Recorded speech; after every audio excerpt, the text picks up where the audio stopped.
Hello there and welcome everybody. This is now episode 8 of Overtime with B&T. What's up Let's everybody? go. How y'all doing? I'm How's here everybody doing? with the Thank homie you Tim. again. Yes, sir. Big B, you know what it is. Overtime, the last stop before the next week of football. Even though it's been a while since we've been back on, so Yes, we've kind we, of we missed a had couple of some stops. we did have some technical difficulties last week, but we appreciate all you guys who've been rocking with us. Mm-hmm. Once again, I'm Brandon and this guy to my left is Big T. On my screen, you're to my left. Okay? On my screen, you're beneath me. Sorry, figuratively speaking.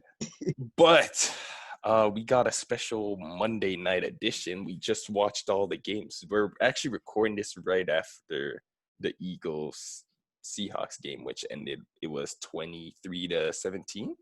I believe so. I can check the final scores. The Eagles got a garbage time.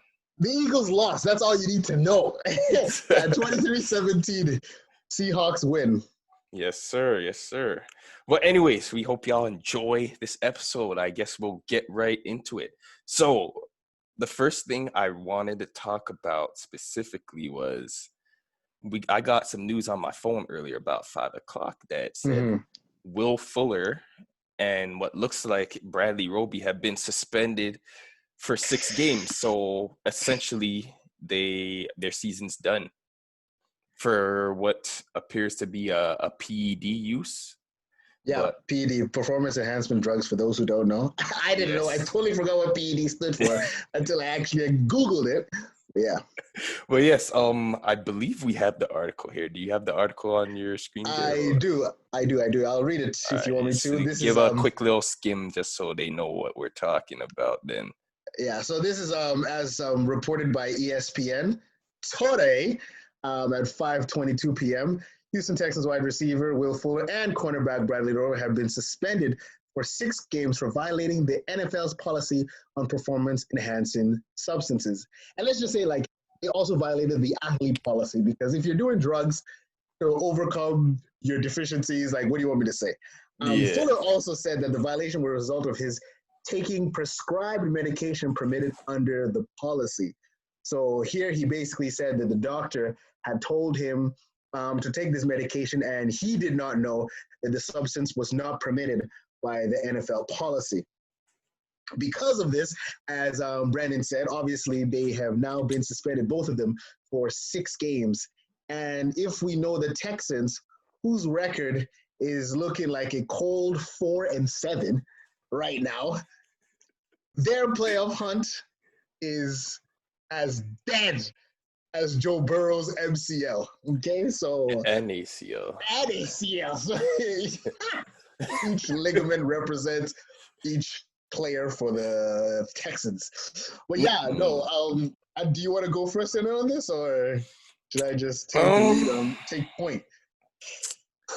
Well, it's unfortunate, actually. Yeah. And I'm not even talking about Fuller because, I'm not really a Texans guy. I'm a Deshaun Watson guy. And now, not only does he not have DeAndre Hopkins, now he doesn't have Will Fuller, who's been his deep threat for, like, the past couple of years.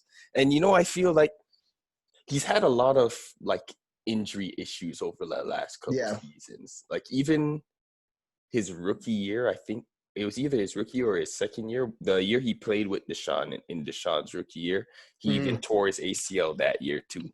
So, like, he's been in and out of the lineup. So just hearing he went to a doctor, it's almost like yeah. And it's crazy you bring that up, is because that just goes to show you that I don't think this guy's actually finished a full season, all 16 games. I'm pretty sure this is the most, like, this is the healthiest he's been in years too. So it's like, I wonder why. Yeah. Well, not to cut you off, my guy, but, like, if you look at I look at, like, the UFC fighters, who a lot of them were taking what's it called? Is it TRC or TC? One of those ones that it's like it's on the borderline of, right on the borderline. Yeah. But, like, you see that obviously like the athlete is like completely blowing people out of water, and then like it made the UFC question, and then the moment they took them out, you just see like a complete decline of the person's speed, their agility, and even their physique, right? And you can just goes to show you like what that drug was doing specifically. I'm not saying that's the case for Will Fuller, but it is just curious and interesting to know that he kind of lasted longer than we expect. And no one is saying that he's going to be injury prone for the rest of his life, but he's lasted longer than we expect. It's just that before, like if you go back last year, he had some nick. It was either this nick or that nick. Like it wasn't like a serious season-ending injuries he was getting. It's usually just a little hamstring soreness or a knee issue. But like this year, you didn't really hear much of it. He was good. Yeah. You know what's crazy? If you even think about it, if him and D-Hop were actually together this season, they probably would have gone to the playoffs again. That's all I'm saying. That's all I'm saying. Bro. Look at Deshaun Watson's numbers. Like I'm pretty sure he has a quarterback rating of like 110 or something. Not quarterback, a passer rating of like 110. He's had some good numbers this year. It's just that the team's horribly constructed, and it's amazing how like obviously like we talk about like people who play in spite of. Russell Wilson plays in spite of his garbage defense. What's his name? Aaron Rodgers plays outstanding in spite of his defense. Like, Deshaun Watson plays in spite of everyone on the team, including the head coach and the general manager. So like we always talk about it, and like obviously he's always flies under the radar, even though he does make the playoffs, but like he does such, and it's crazy how in a Will Fuller conversation we bring up Deshaun Watson, because we both can agree, and I'm glad that we can agree on that, how good of a player he actually is. Yes. To carry his team through thick and thin. Like, to be honest, you don't even need first round picks for an O-line for that guy. All you need is just undrafted free agents who have experience. And guys who want it. Who want to play. Yes. And he'll take you to the playoffs, right? So, like, he was in the playoffs last year. Like I mentioned to you just, what was it, a week ago or so. He is essentially what Russell Wilson would have looked like if he didn't have the Legion of Boom to start his career. 1,000%. I think even better. I think even better because Russell Wilson has grown. But going back to your point, yes, go ahead. That's what it looks like to me, because like he's always he's a student of the game, and he's just always finding ways to keep his team within reach of the game, whether it's something because the defense is giving up a lot of points or his receivers just drop a lot of passes, because we know Will Fuller, he has had issues with dropping passes. Like I think it was the first game versus the Chiefs this year. No, I think it was against the Titans, where either Titans or another team where. No, it was the Vikings. Okay. Fuller dropped a touchdown in the end zone, and that would have gave them the edge they needed to come back into that game. Yeah. And there you go. I don't remember what happened in the Titans game, but I remember there was the defense. They couldn't get off the field in overtime because Deshaun never got to see the field in overtime. Got to see the ball. I remember even when they were doing the coin flip, the man, I think he called it, and when he saw he did get, he's like, "Oh no!" Because he knew he wasn't going to touch the field. Yo, oh my gosh. What more clear showing sign of a lack of faith in your team than when you clearly see someone's reaction to a coin toss? Usually it's just like, if we lose the ball, everybody wants the ball in overtime. But if you lose the ball, okay, whatever, we get it back. But the man clearly showed a sign of this. He didn't trust the defense to get it back. And lo and behold, they didn't, because they just got a walk-off touchdown. It's crazy. It's sad. No, it really is sad. And going back to obviously what we're talking about with Will Fuller going, it's just like this is a person that like, you know, I wouldn't say like he carries like the wide receiver core, but like he's the only name that I personally like know in the wide receiver core. You know what I mean? And like I remember when they got Brandon Cooks as well. but they're pretty much the same archetype. They both guys who can spread the top over the defense. Like they're not the guys that you look like you need a first down. They got sure hands. Yeah, exactly. Like Brandon Cook is good for just like a deep ball. You know what I mean? Maybe he catches the cornerback slipping. Like he did that for the Saints. Yeah. He did that obviously for the Patriots and with the Rams. Down by Malcolm Jenkins. Yeah. But yeah, for the Rams, exactly. But like, just like those, because you need, and that's the thing, obviously, Michael Thomas, yes, whatever. But when you look at somebody like, look at his eyes. When you talk about somebody like D-Hop, no, and I just hear me out for a second. Like, I want to put them in a specific category. D-Hop, Fitzgerald, Michael Thomas. Yes. What do those three people have in common? They're all different. That's what I say. I agree with you on that. You know exactly where I'm going, right? If you need a first down, like a short first down, just to move the chains, those are the guys you can count on. Like, even if they don't get it, those are the guys where you're like 9 times out of 10, I'm looking for you to catch the ball there. Exactly. Can you say with great certainty, 9 out of 10, Fuller and Brandon Cooks can move those chains for you? Can you say that? Nah, it's not happening. It's not happening. So, I mean, not to say it can't happen, but your probability of being right isn't as high.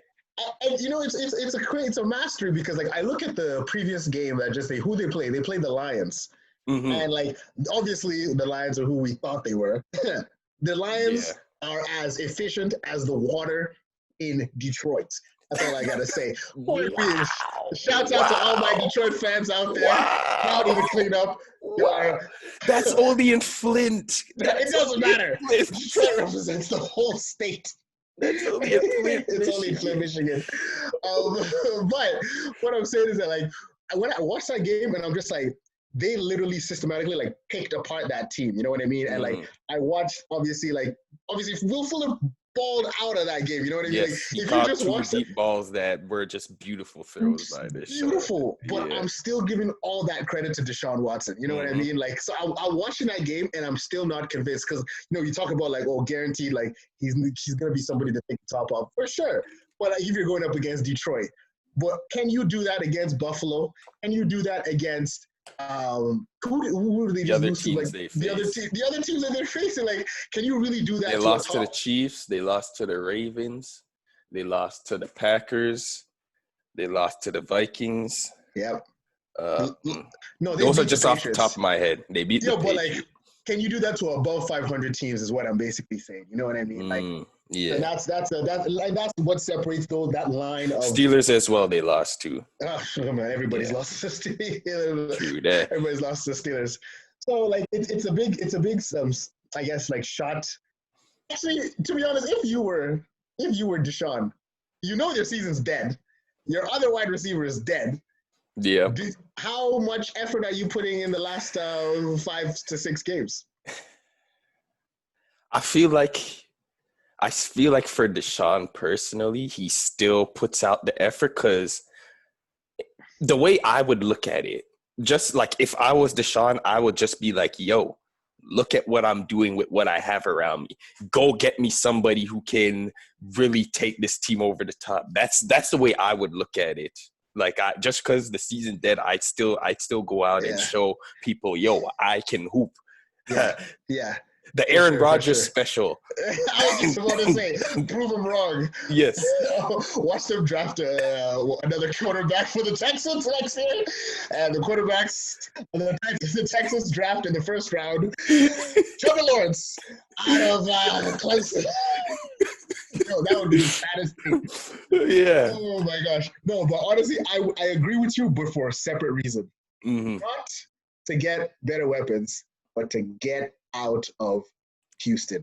I am he sorry. He just signed a 5-year contract. What was it, 5-year or 6-year contract? He's locked in. Oh, yeah, you're That's my issue. Like, yeah, you're right. Forget it. You see, like, even Aaron Rodgers, he signed that big deal, and now they didn't even go out and draft anybody for the man. Didn't even try. He's got Devontae Adams, who, like, it's looking when it's all said and done, that'll be his best weapon that he's ever had. In actually a decade. Isn't that crazy? I think ever. I'd say if you stack him up to Donald Driver, Greg Jennings, Jordy Nelson. This guy, we have to say this could probably be. I actually can go out on a limb and say this is the best, offense that the Green Bay Packers has had since Aaron Rodgers. Since Aaron Rodgers has been there. It's more balanced than it has been in previous years. Exactly, and that's exactly what I mean. Because even if a Lazard is he comes and goes. He's a poor man's Greg Jennings. Yeah. Robert Marquez Valdez-Scantling. When he's not fumbling, he does his job. Obviously, that was by Tonyan. He's becoming his favorite target, right? Turning into a Jimmy Graham, or what Jimmy Graham should be. So and then a running back. Yeah, Aaron Jones and Jamal Williams. Two running back. Yeah. No excuse, Rodgers. Personally speaking, no more excuses for him because he's gotta get it done. But let's remember he was in the NFC Championship last year too. He was. And he got dog walked in the NFC Championship. Yeah. He just ran into the 49ers. So it's kind of like I always say that the Bible says, for the Christians out there in the chat, your sins will find you out. The entire season, we all knew that their defense was garbage against physical teams. You know what I mean? Against a team that's going to punch you in the mouth, that's what's going to happen. So it's like, bro, you can only do that for so long. And then when you get to, on the biggest stage when the lights are brightest, how many rushing yards did they get out? I don't even know. Pretty sure they had north of 150 or somewhere in that ball. They were running the air out of that ball. We're talking about sweeps, jet sweeps, helicopter sweeps, Mostert, Debo, Kittle, all them, man. Everybody. They should have given the ball to Kyle Shanahan. He could have ran some sweeps himself. What do you mean? I look at that team right now is. Obviously out of the NFCs, we'll talk about the playoff run down the line. But I just see that's still a problem that they haven't fixed. That's why I said it's the most balanced offense. I haven't even talked about the defense, but the offense, you still have guys trying to tackle Alvin Kamara like Jair Alexander in week 3. We're going nowhere. That's all I'm saying. Yes, so Fuller. Do better next time. You have an entire offseason to think about it. Same with Bradley Roby too. Apparently he got nailed with the same thing. It's the same thing, exactly. That's just another DB they're missing now as well. So absolutely. And you think about it, it's our defense was already garbage. What is it going to look like now? TJ Watt can't be catching all the pick sixes. And you can't be JJ. Oh, JJ. Yes. Sorry, I always mix the Watts. Yeah, JJ Watt can't be literally taking the ball out of the QB's hands by himself. Funny enough, he almost had a couple of those same picks the week before versus the Patriots. It's just he wasn't able to get his hands on them. So now he finally got the one and he took it home. Took it to the house. JJ Watt, he has a couple of return touchdowns in his career too. Actually has quite a bit. A lot more than most D-line, D-linemen. I know the Saints got a couple of themselves, but that's another conversation. But that's against Matt Ryan. I know you remember this. Oh, yes, I remember the guy stiff-armed into the shadow realm. Oh, my goodness. What he stood no chance. Dribbled his head off the ground. Yugi said, "Mind crush." Oh, mercy. It was disgusting. It almost happened again last week. I'm kidding. Yeah, so... Yeah, no, I'm proud of. That's what I'm saying. I guess we need to make a list of maybe another podcast. You guys can give us some ideas. Greatest players on terrible teams. So greatest offensive player on a bad offense, or greatest defensive player on a defense. Barry Sanders. If we're going with the greatest, then Barry Sanders. That's the first one that comes number to one. mind. Barry Sanders, greatest offensive player on a terrible offense. Yeah. I'm looking at TJ and I'm just I know you guys make the playoffs once every full moon, but this guy would have had at least 2 rings by now on any other above 500. This just to take that in. So, he was a force. At one point in time, nobody he was the Von Miller not Von Miller, the Aaron Donald before Aaron Donald was the guy. Because like it was like, who's the best defender? J.J. Watt, first guy you think of. That's true. Nowadays, it's who's the best defender? Aaron Donald. Aaron Donald. Remember when he started? I remember when I hadn't known you back then, but like I remember the video that was just showing J.J. Watt's workouts, and like he was jumping over boxes, and I'm just like, why is this 350-pound man so athletic? I always remember that, and he's been a force ever since he started. So it's just those injuries, they just piled up after a while, and it's like, ugh. Exactly. I know. His whole arm, man's out here looking like Jax from Mortal Kombat, bro. Gotcha. Yeah. Well, moving on though. We still love you, JJ. It was just a joke. If you see us on road, we weren't serious. Anyways, do something. Come into my spot. Well, Tim, he's got the muscle to, potentially go. Fold me in half. What do you mean? Well, yeah, moving on. So this seems to be the talk of the town, the Chiefs-Bucks game. We saw that game. It looked like the Chiefs were gonna run away with it for a little bit there, but the Bucks were able to keep it competitive for a little bit. For a little bit. Yeah. Let's be objective. It was for a little bit. It was competitive. Those back-to-back touchdowns from Tom Brady, I can't lie. That was nasty. The one that brought it to 17 and the second one that brought it to 24. Yeah. Were they both to Mike Evans? Yes, they're both to Mike Evans. Mike Evans. That was like I think the second one. It was the second one. I was like, he's not catching that. He's not catching that. I'm sorry, keep going, but yeah, I just wanted to bring that up. So, what'd you think? Did you watch it? What'd you think of the game? Yeah, I watched it. I think I watched highlights of the first half, and then I started watching the second half. But honestly, it's and that's the thing. Like, here's two things, because obviously everybody's saying, "What's the difference between who's to blame? Who's to blame? This, that, and the other." Here are the constant things that, like, there's three things that are constant in this world. Yes, Mahomes and Bruce Arians. Okay, let's just be honest. Wouldn't that be four things? What about taxes? Taxes, yeah, you're right. Taxes. Yes, four things. Let's talk about Mahomes first of all. You said it. You literally said it before. He is a glitch in the matrix.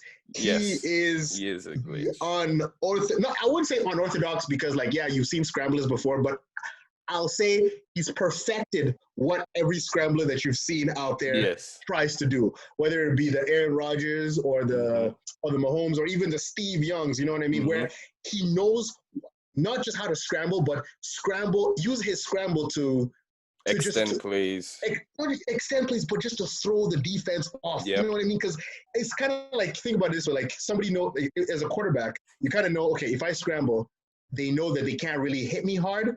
So they have to go easy on me. That's how he got that. Excuse me. That's how he got that touchdown against the Titans.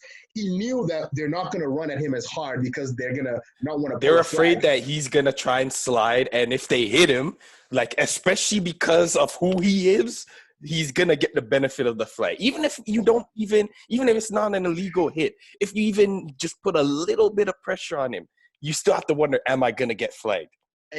And that's like the biggest, like, obviously, like, that's so, like, as a cornerback, as a DB, you're already coming at Mahomes already in a disadvantage. And he's a big boy too. And he's a big boy. Like, bro, like, I promise you, like, for those of you watching, this is not Mahomes hate, because I know you know who you are, but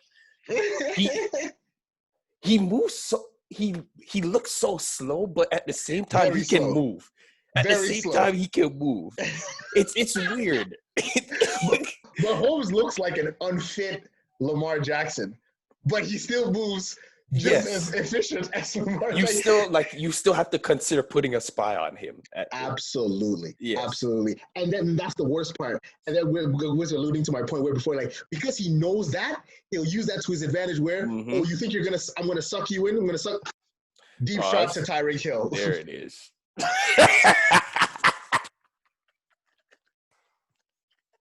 You know what? Timestamp. Let's just timestamp the pauses from now on. Leave us a link. Just comment exactly the moment this pause happened. I was trying to go at least 1 hour without a pause.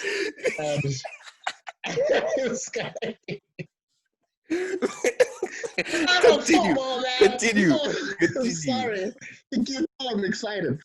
He does manipulate. He's like I would say he's the ultimate manipulator of the defense. And like he said it himself that he didn't start reading defenses until like his second year. Like he didn't understand.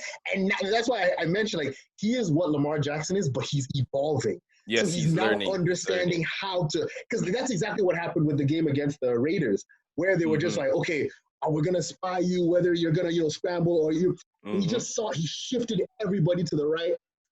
Gave Kelsey the ball open. How can somebody be open when there's 30 seconds of all people? Of all people, that's the main issue. Of all people, you leave open, bro. Mr. Reliable. Exactly, Mr. Top high paid. Is he the most paid? Yeah, I think he's the highest paid tight. It's between him and Kittle right now. And obviously Kittle's injured. So he's not there to defend the title. Yes. Absolutely. Do you watch Mic'd Up? Like the Mic'd Up on yeah, I YouTube? watched him. Yeah, I watched him. Yeah. If you watch the Mic'd Up for that game, literally the drive before, you see the defensive coach talking to the Raiders defense.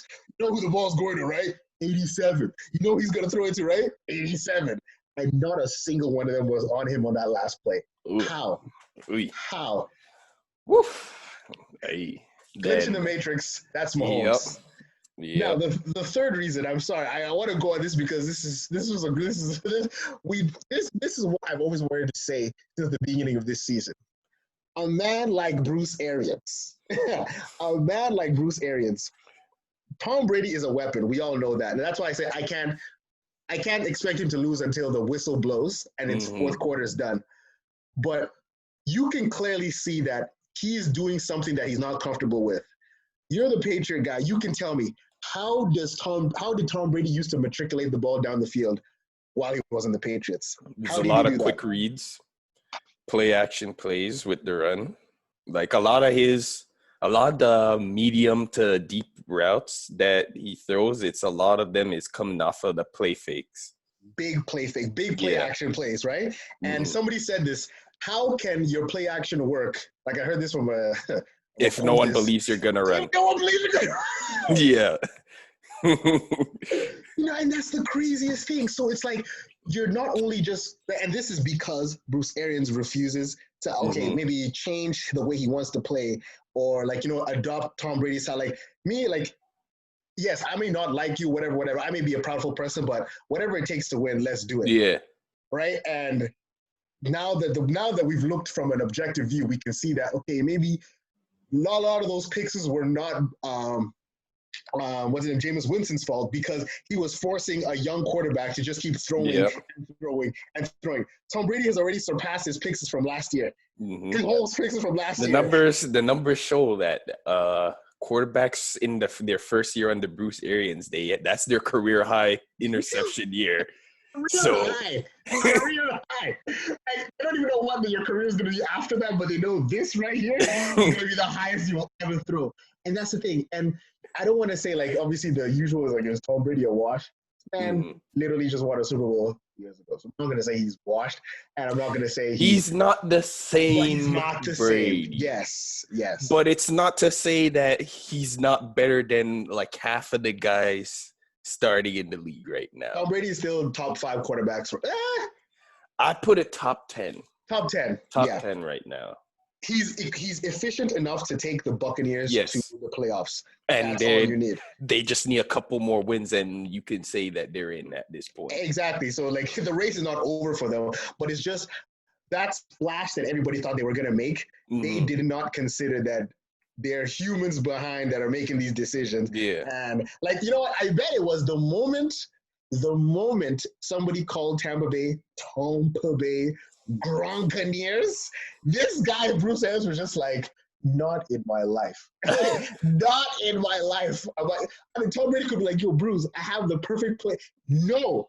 I don't care. You're gonna run. Oddly enough, I just saw a tweet like a couple hours ago where Bruce Arians was saying, "Oh, Brady calls all the plays at the line and during the week." Yeah, I'm like, stop. Look at that face. Screenshot that face. Yeah, no, not at all. The same guy that said, Antonio Brown just doesn't fit our system. He doesn't fit our culture. Week 6. Week 6. You know what I think is also a contributing factor to the Bucks.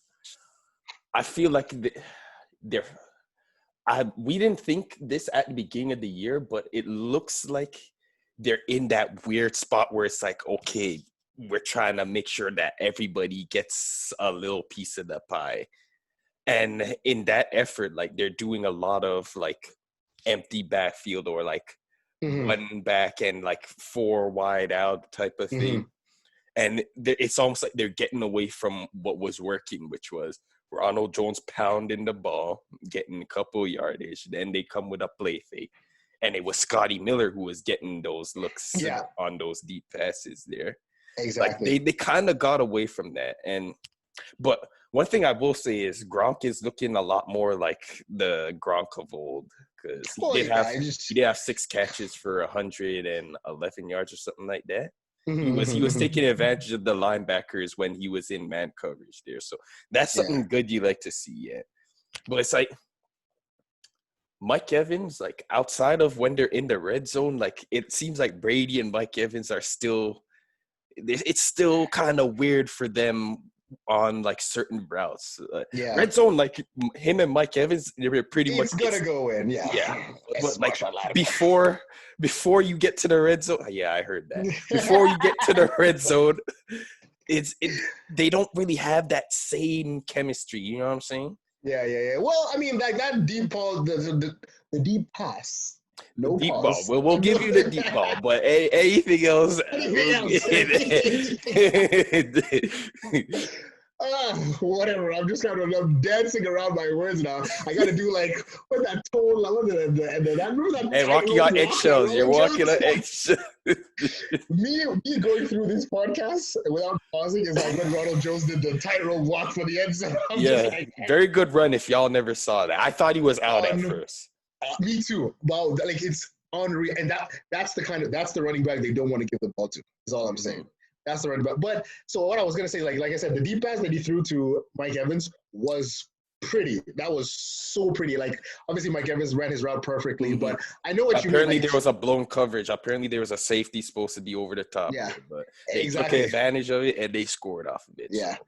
But there was another one. I don't know if you saw it in the highlights that you watched of the first half. There was one he threw to the left side. It was like right over Evans' shoulder, and he just couldn't locate it into his hand. Oh, yeah. That's the one. It didn't go through his hand. It kind of like went to the he didn't locate it. It was like right to the left of his hand. The left of his hand. That could have been a game changer as well. Oh, big they time, were struggling to move the ball at that point. That was the beginning of the game, too. It was 0-0. But are we going to talk about that secondary though? Would you say you just can't stop the cheetah, or are you saying that defense is too inexperienced right now?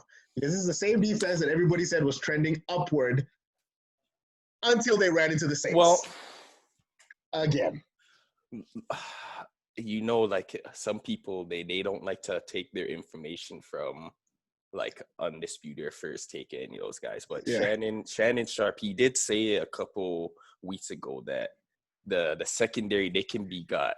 Yeah.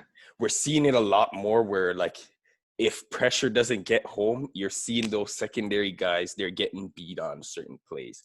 Now, my thing here now is they're missing Jamel Dean, who he's like their speedy guy. Yeah, so like, if he was playing, he would have been on Tyreek for a majority of the plays. But at the same time, you have to know who you're going up against. That's what I was saying. You have to know who you're going up against. And they did not play Tyreek the way you would expect somebody to play Tyreek. Like they had him in single coverage.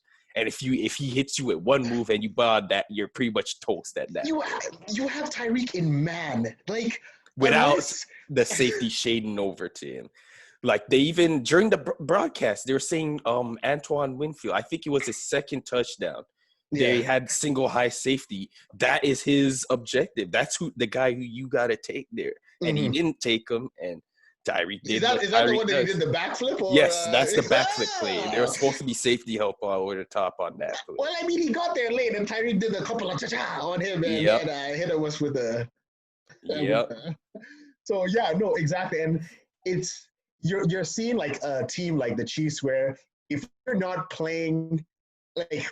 Like I said, we don't know what the Raiders did their best. Like, let's be honest, they played, and like the thing I like about the Raiders, like Jonathan Abrams, like you said, we never talk about him often, but he's a good safety. He's a name to be mentioned. They play hard. Like I've always imagined like the Raiders are like the dirtiest players, maybe because of John Gruden, but like they play the hard. Raiders, they have that type of aura about them.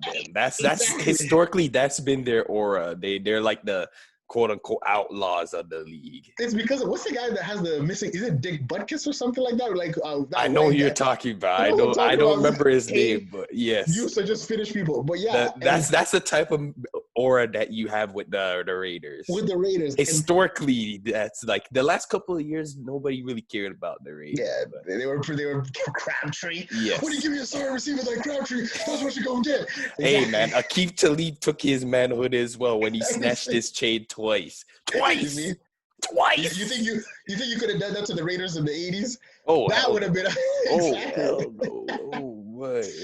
So like the Raiders, like they're kind of getting back to who they actually are, like originally, you know what I mean? Like playing hard against the Chiefs, but you know what I mean? Like you gotta play them perfect, man. You like your QB can't be throwing. Don't give them more opportunities to get the. Like if you throw a pick to the Chiefs, that's the first step towards losing that game. They're gonna score that every time. Exactly, and like a lot of people were saying that Tom Brady needs to do, and when I say a lot of people, Skip Bayless, a lot of people, Tom Brady needed to do, we just get the ball back, and he could have driven down the ball. I'm like, did you? When he said, if Tom Brady if he had it for as much time as Mahomes had it, he would have put up 5. You can't deal with the what if there. You have to deal with what happened. Exactly. And what happened is early in the game, they weren't able to move the ball, and they were in a situation where they were 17-0. Who's to say if they put up at least, let's say it was 17-7 at halftime? Yeah. Then you can have a case. But they didn't even do that. They didn't score a single point. And lest we forget, Tom Brady did have the ball against the Rams for his game-winning drives. And what did he do? Throw a game-losing pick. So, you know what I mean?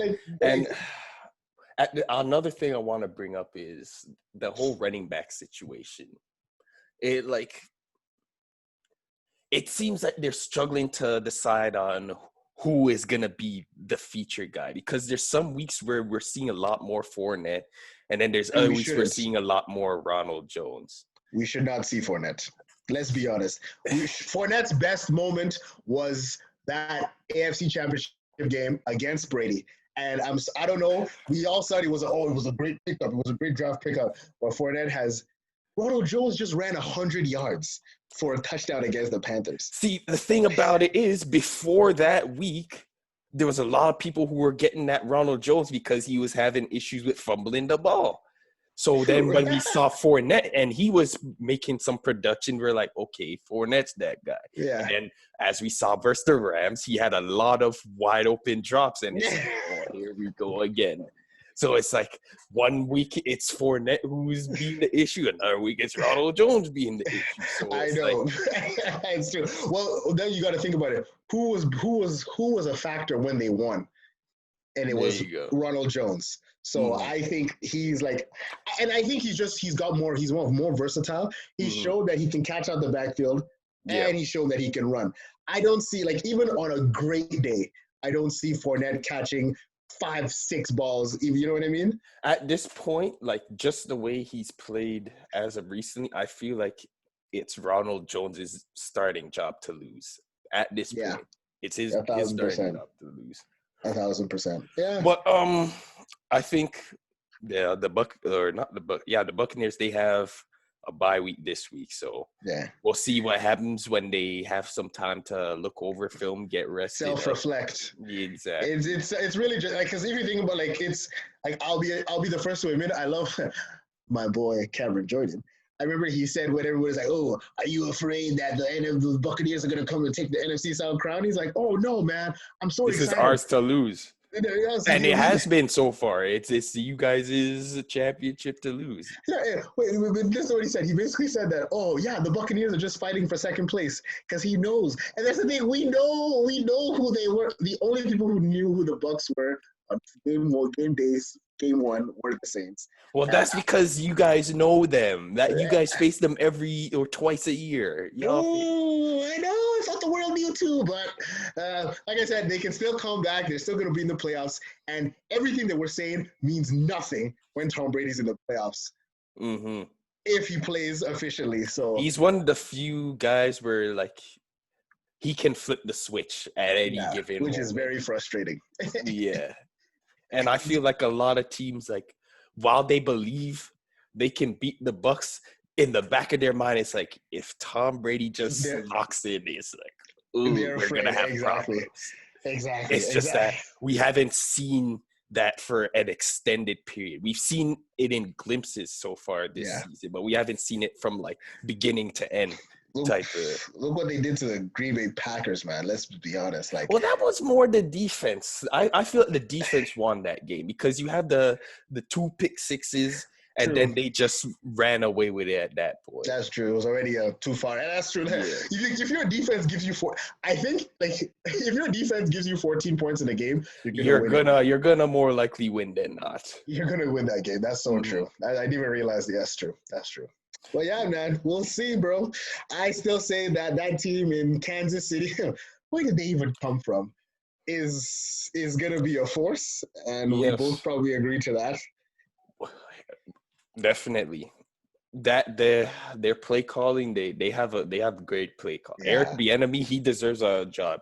He deserves a head coaching job because dude, he's calling up some plays for them over there. Did you see the KC special that they almost threw to Mahomes? Yes, that's when I was like, yo, these guys are geniuses. Unstoppable. Because if it wasn't for the batted pass, that's a touchdown. All he needed to do was literally just throw it to, like, 1 second earlier before the DB came there. Just throw it because Mahomes was wide open. Yeah, that was a brilliant play call. Like, I think, what was it? Mahomes, he ran to the left, and then they snapped it when he was in motion. He tosses it to Tyreek, who was running the jet sweep, and then Tyreek tosses it to Hill, and you have Mahomes leaking out. More times than not, teams aren't paying attention to Mahomes at that point. Ever. They're just looking at who has the ball in that situation. But they were disciplined there. Not to mention there was the Shaq Barrett strip sack on that one drive, and they got the ball back. Unfortunately, they never scored. But we're seeing certain points where the Chiefs are vulnerable, but then it's like they just come back and they make up for that. They eat sensu beans every quarter. Exactly. They literally eat sensu beans, like, you beat them up, and they eat a sensu bean. Watch this. Literally, watch this. Like, it's so it's like, if anything, they make for exciting football because, like, I love watching them play. You know what I mean? Like, and like you said, if you're a team going up against them, you have to beat the play calling. You have to beat Mahomes. You have to win time of possession. That's the main thing. Yeah. The time of possession. Yeah. Because you already know they don't need much time to score. Yeah. So if you keep them off the field, give them as few offensive touches as possible. And like I think that's what hurt. I'm sorry, just to say this. That's what hurt D-Watt the most in that playoff game, because he was just like, we're up like 14-0. Yeah. I'm loving this. And they literally score 3 touchdowns in 3 minutes. And you just remember also that stupid play call on the fourth down. Yeah, the fourth down play. Fake punt, stop it. Sorensen. But yeah. That guy Sorensen, I think I was talking about it a couple weeks ago. Every time I see him, it's like, yo, this guy sucks. And then at the end of the game, he's getting a pick. Yeah, I'm like, okay. Daniel Sorensen is literally like the most clutch. Anytime you need someone to just end the game, Sorensen with the pick. Sorensen with the tackle for loss. Like, who are you? He's got a ring, though. He's got a ring. He does. Oh, my gosh. Yeah, man. Yeah. But moving on, before we move on, I just want to say, of all the teams that I have seen face the Chiefs, there's only two teams where I could say they did a good job. That's the 49ers in the Super Bowl and the Patriots. Yes. But the thing about it is we only seen the 49ers face them one time. Belichick has faced them like 4 times, and we all been like, oh, like he showed like he can give this guy problems. But it's like we all saw what happened in that game. They held them in check for like 3 quarters, and then the floodgates just opened up towards them. So. But 1,000%. That's a topic for another day. Moving on. The Steelers and Ravens. This game has not been played yet, and it was supposed to happen on Thanksgiving. Corona decided to show its ugly head once again. Not to say that they have a beautiful head, but just as the saying goes. No, it decided to show its ugly head because it's a virus that is affecting this planet. Yes. So pretty much they got postponed now to Wednesday. So it's almost a week that they got pushed back. What are your takes on it? Do you believe that they should play this game out even though the Ravens are missing all these guys, or is it just tough noodles? Like this the hand you've been dealt with? First things first, I just realized your hat looks like the Where's Waldo hat. Oddly, this is the old Patriots logo. That's the old Patriots logo. I remember that. That's just that.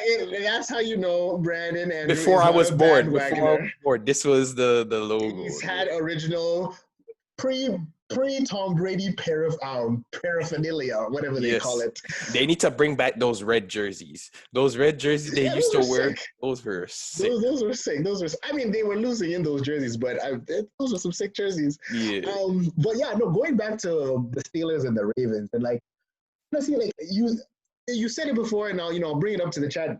Brandon said that all these players knew what they were going to get themselves into, and they knew exactly how the season was going to be.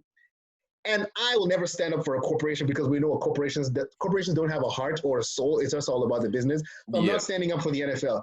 But they did give these people a choice, and we know that they gave them the choice while expecting them to play because they know that all these young black American athletes love the sport of football. So they're like, it's all your choice. But we know the season is going to run. So at the end of the day, they still made the decision. I'm pretty sure even if all the stars opted out, they'd just be like, okay, this is a chance for those no names to show their face.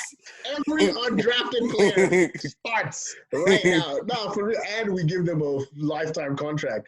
No, it's crazy. And like I look at like somebody like what was the previous running back for the Chiefs? Who was in the Kareem Hunt. No, not Kareem Hunt. Damian Williams. Damian Williams is like, nah. He opted out. Yeah, I forgot. I'm opting out, right? So obviously the man knew what he was going to do. So now my question is, okay, now you've made your choice to be in this season. You gotta follow the rules, man. You have to. And the thing is that like they can't. Like, unless the season is just never going to end, because I don't see this ever not happening. Like, they're going to finish out the season at this point. And that's why I'm like, I guess you could say my closing statement is that they need to play the game despite what the circumstances are. And like, yes, I guess they're doing their best to control the threat of contagion, because it's hard to like the Ravens situation is really difficult because like everybody is now getting it at like different parts. This coach, obviously we know Lamar Jackson, Dobbins, the running back. So it's like if we have the game go on, somebody from the Steelers could get it. You know what I mean? So we got to be careful for that. But it's kind of like, dude, like maybe maybe they have to forfeit the game, Brandon. I'm sorry, but maybe that's what because obviously they're using people as as what do you call, like, as a punishment, as like a scapegoat to warn they find the Saints, bro. They fined the Saints $300,000. Really? When was this? Remember when they were celebrating without the mask? Oh, even though we've been celebrating. That was versus the Raiders, no? No, it was against the Buccaneers. Oh, in the locker room. In the locker room. Even though the Saints have been celebrating in the locker room. I didn't realize they got fined for that. Yeah. Check this out. They not only fined, and trust me, I have my own conspiracy theories about why it went down. They not only fined the Saints $500,000, they also took a 7th-round draft pick away from them because of that. Oh, yeah, snap. I did not hear about that. Exactly. And like I said, yes. And they also fined the Steelers too. They fined them like $200,000, something measly. Mm-hmm. But like, that's their penalty. That's their punishment. Yeah. I think they need to like maybe just say, bro, you lose the game if you're gonna just catch corona. You know what I mean? Because like something has got to give. Yes. I look at the Saints game. Look what they did. Look what they subjected the Broncos to. Yeah. They had no QB wide receiver. Because all the QBs in the QB room. We're talking about something Rippin. I forgot his name. Is it Rippin? Something Rippin. The guy. I know Bortles is on there. Drew Lock's on there, and another guy. It's Drew Lock. He's the first. The second choice is like Bryce Rippin or something. He's already got some field because Drew Lock was injured for a little bit. Yeah. And then Bortles is third string. So it's them three. And then all of them in the QB room just weren't wearing their masks. And all of them were COVID positive or all that kind of stuff. I think it's because were they COVID or did they just were in contact with somebody and they just had to follow the protocol? Yeah, it was. I think they were in contact with somebody because they weren't like diagnosed specifically. But yeah, it was just like, dude. And now you got to obviously like, even as a Saints fan, you watch that game and you're just like, bruh, there's literally no quarterbacks playing right now. Even Taysom Hill, that doesn't count. He's not a quarterback. Like it was just bad. And obviously, Saints get the W, but it was a terrible representation. But then my other side is thinking like, well, they told the team that they shouldn't be doing this and they should have kept their mask on to follow protocol. Is this a punishment that will make them realize that we can't let this happen again? Instead of just keep postponing the games. So I personally think, and it's a bold statement, but I personally think they should give whichever team that gets like a serious outbreak, something like this. Like let's say they postpone the game forfeit, or let's say they postpone the game once, and then if it still goes on, just forfeit the game, man. Because the season's got to end somehow. Yeah, definitely. I don't know. What are your thoughts? I went on a rant on that one. No, I agree with you. I really have much more to say on it. I'm just like, this is the times we're dealing with. So like, if that's what has to be done, then that's what has to be done. So if you postpone one time, cool. But if you have to postpone again, then which team has the issue, forfeit that game. Exactly. And isn't now we have a week 18 now, isn't it? Isn't that the situation we're in? Well, aren't they gonna like most often not, like things are gonna keep pushing back because the teams that these two were supposed to play, they can't just play Wednesday and Sunday. Like things are gonna have to keep being pushed back. So that's true. How is that gonna work out for the whole entire NFL? Is what I'm wondering. So I guess we'll get to that we'll cross that bridge when we get to it. I bet at this point the only way that the Steelers will lose if they go with my idea is if they have to forfeit a game because of COVID. So if I was any of the teams that the Steelers are going to play, find a way to get COVID into that Steelers locker room so that they can forfeit the game and they can break the undefeated record and still keeping the Dolphins from last century. Hear this guy. Not wishing COVID on anyone, but it's sad. It's sad. Oh man. Well, moving on.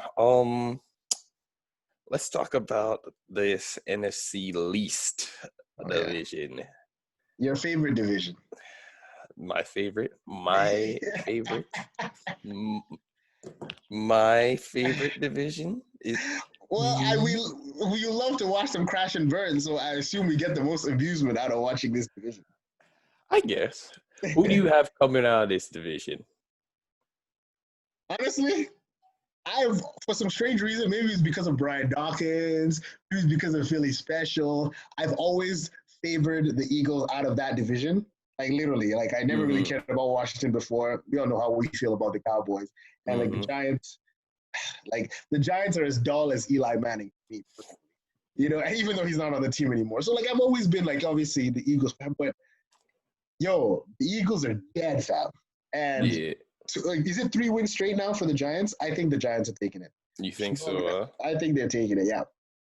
Yeah, the Eagles.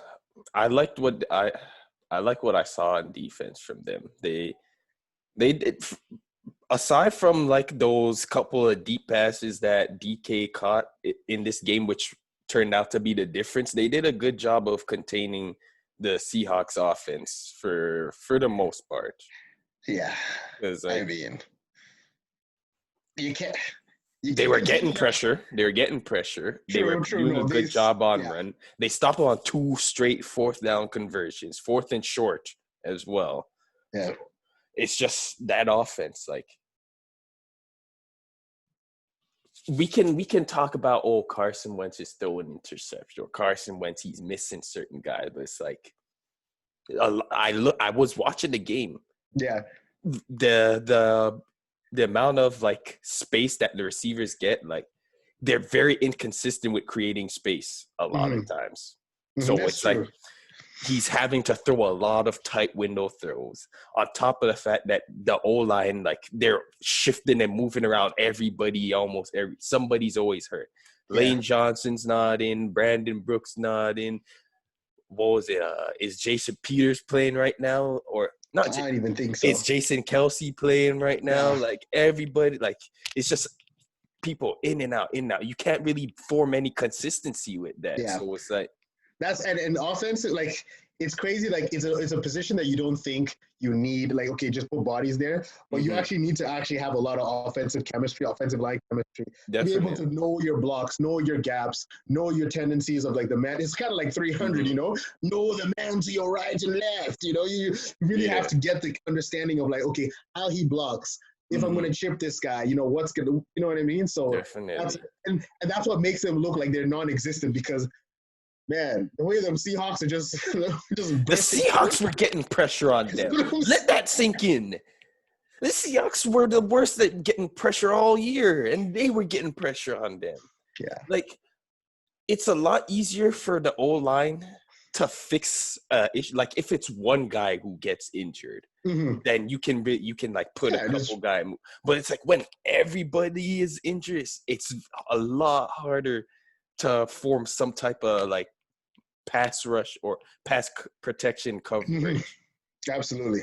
So, and even run. Like I was like I was in and out of the game, but like how much rush yardage did the Eagles get? They didn't get a lot. Exactly.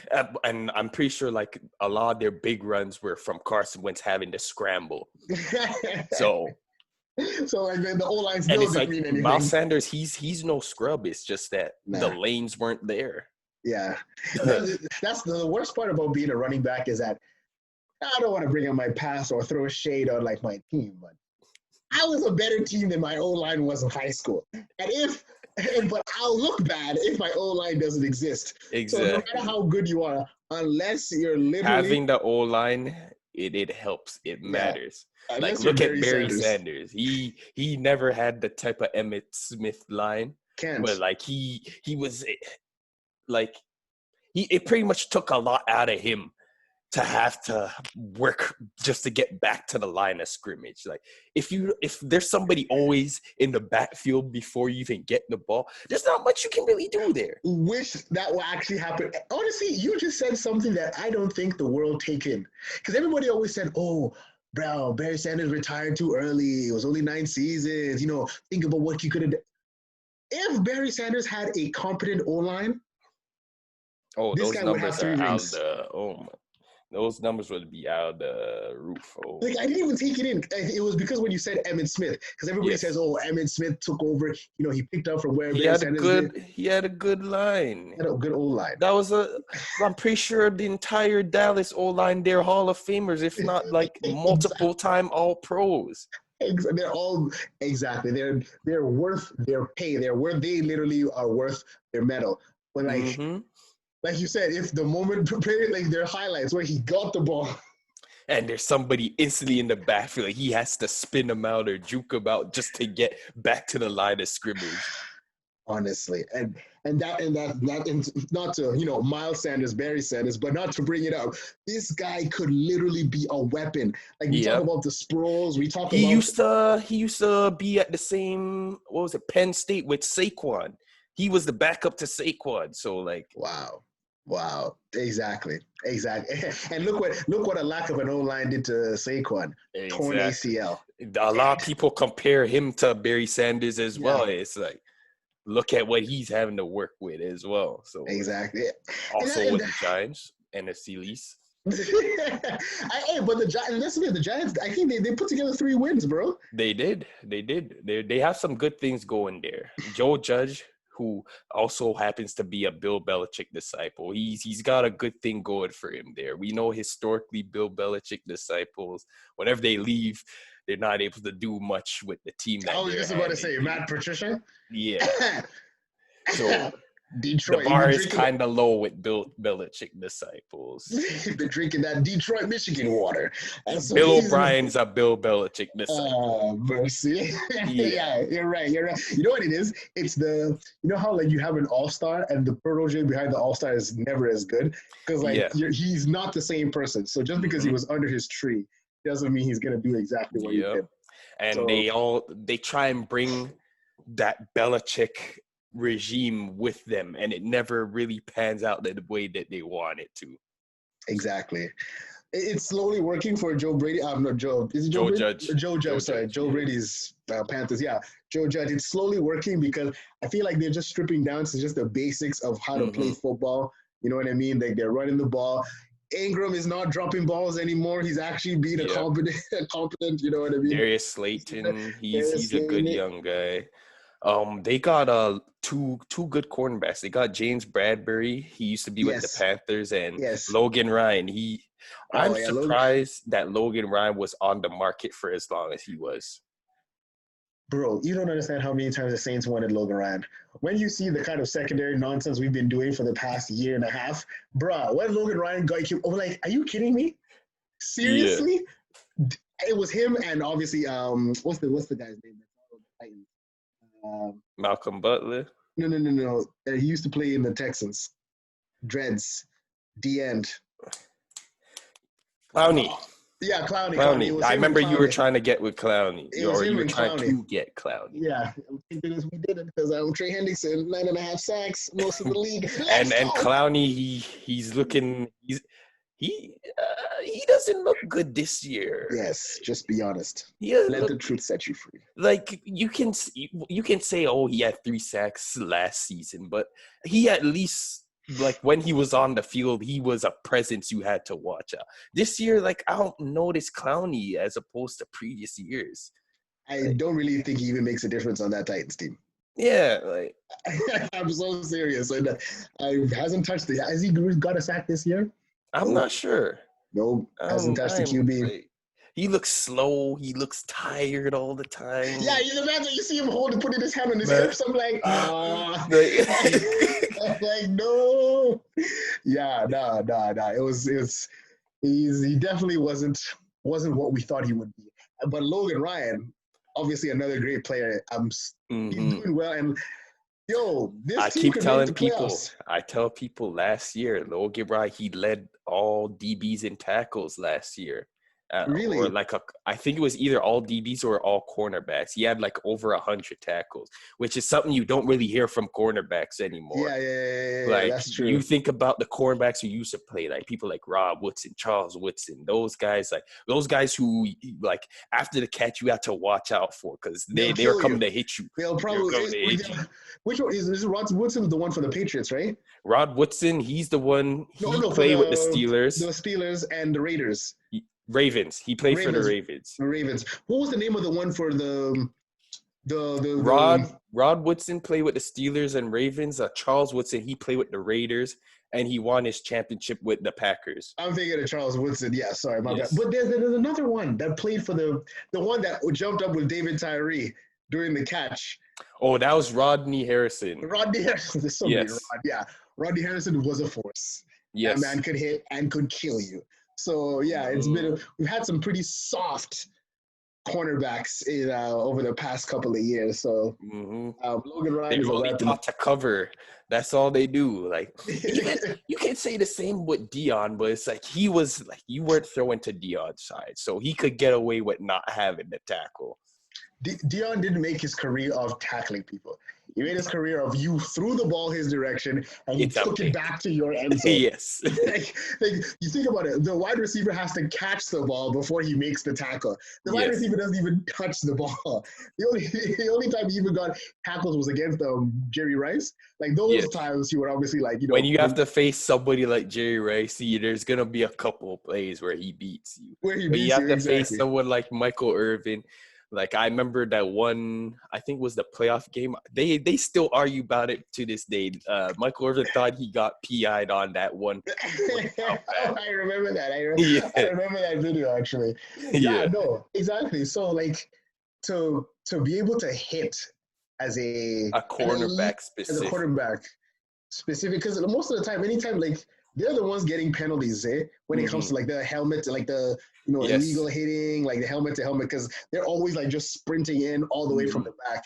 And is it true that cornerbacks became cornerbacks because they're wide receivers that can't catch? I always hear that. In some instances, that's usually the case. So there's a reason why they're playing defense. They're technically supposed to catch, but it's not their top priority. Because like a lot of times you have cornerbacks who are just as, if not more talented as like athletes than the wide receiver. They just can't catch. Because think about it, you have to be running as fast as the wide receiver is backwards. Yeah, 1,000%, 100%. Yeah. So you can't be unathletic playing that position. I know. I'm just thinking back to Saints cornerbacks pre Marshawn Lattimore. That's the conversation for another time. But yeah, 1,000%. And like, yeah, no. Going back to Logan Ryan again, 100 tackles in one season. Yeah. Like it goes to show you that those were all complete passes from the QB, but he also plays a lot of slot corner. So like, let's say on like run plays, like he'd be getting tackles in those. Oh, okay. So the slot, you're a lot closer to the O-line or like the line of scrimmage on certain plays too. So it's not like he's lined up on the outside majority of the time. He's close to that. So is he making these tackles 40 yards down the field, or like, or are they right at the line of scrimmage? You can argue that another time. In terms, getting back to the question on who I think will come out of that, I like the Washington Redskins. There you go. Sorry. Not the Washington Redskins. There the Washington. You go with the racism. Determined. We just got this entire podcast banned for life. I'm sorry. It's a natural instinct because. So it's a natural instinct to be a racist? Is that what you're saying? Here we go. It's just when you've been saying it for years, it's like, okay, what next? Like if they had a name, I would have just went with the Washington Wolves or the Washington Pelicans. I don't know. I'm just throwing out. Washington Braves. Is it not a native name? Yeah, no. Honestly, okay. So why do you say so? Because I remember I was telling you about the picks that Emil and our homie Wiggins we did. Yeah. We were picking the Thanksgiving game, and my original pick, I was gonna pick the Cowboys. Just because I thought they were, Andy Dalton after that big game with the Vikings. I was like, okay, maybe they're starting to figure some things out. CeeDee Lamb, he had that big touchdown catch in the back of the end zone where he just full extended a catch. Yeah, like, okay, he's starting to get into rookie of the year catch. I still like Justin Jefferson and Claypool better than those guys. Definitely. But then, like, right before the broadcast, I remember they were saying that, Washington, they've got the number one pass defense in the league.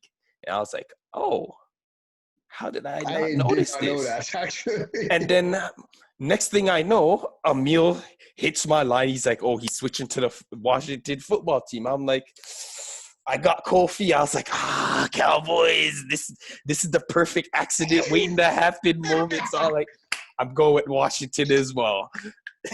Lo and behold, 41-16.